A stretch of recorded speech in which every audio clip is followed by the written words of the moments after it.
দ্বিতীয় শ্রেণীর শিক্ষার্থীরা তোমরা কেমন আছো সবাই? ভালো আছো?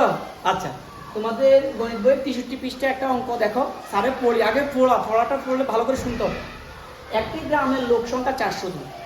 একটা গ্রামের লোক সংখ্যা 400 জন, আর একটা গ্রামের লোক সংখ্যা 320 জন।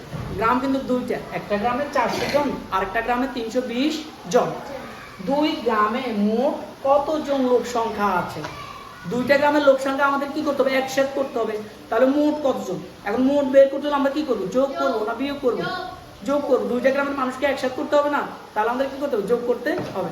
তাহলে আমরা লিখতে হবে কি, একটি গ্রামে আছে 400 জন, অন্য গ্রামে আছে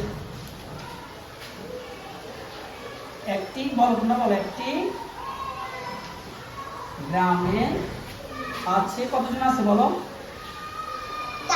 400 জন। অন্য গ্রামে আছে 320 জন। দুই গ্রামের মোট আছে, এখন দুইটা গ্রাম হয়েছে না? তাহলে দুইটি গ্রামের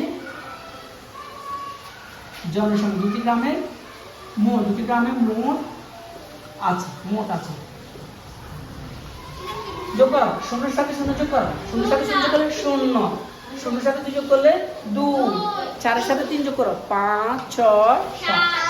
তাহলে কত হলো? 720 জন। তাহলে উত্তর আমরা কি লিখতে পারি বলো? 700, দুই গ্রামে লোক সংখ্যা আছে 720 জন।